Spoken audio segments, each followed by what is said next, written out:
اللہ کی یاد اور شیطان کی چال۔ ایک شخص ہر روز رات کی تنہائی میں اللہ تعالیٰ کا ذکر کیا کرتا تھا۔ اس کام میں اس نے کبھی ناغہ نہ کیا تھا۔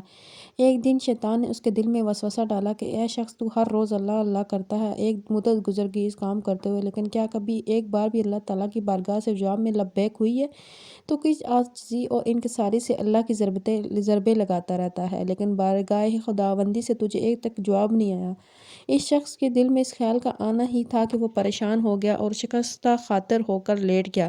خواب میں اسے حضرت خضر علیہ السلام کی زیارت ہوئی اور آپ نے اس سے پوچھا، اے اللہ کے بندے، تو اللہ کے ذکر سے رک کیوں گیا؟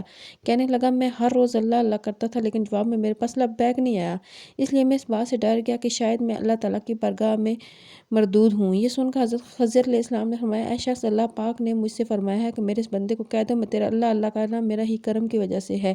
کیا میں نے تجھے کام نہیں لگا رکھا ہے؟ تیری طلب تیری تڑپ کی سب مجھے پتہ ہے۔ میں تجھے بھولا نہیں ہوں، نہ ہی میں تجھے نظر انداز کیا ہے۔ تیری ہر پکار پر، ہر بار اللہ کہنے پر میں تجھے ہزار بار لبیک لبیک کہتا ہوں۔ تجھے یہ سوچ، تجھے یہ عمل، یہ طلب میں نے ہی دی ہے، میں نے ہی تجھے اس کام پر لگایا ہے۔ اصل میں تجھ سے زیادہ مجھے وہ تیرا اشتیاق و شوق ہے۔ اس شخص نے خواب میں دیکھا، ہڑا بڑا کر اٹھا اور فوراً صدقے دل سے توبہ کی اور پھر دوبارہ اللہ کے شکر میں مشغول ہو گیا۔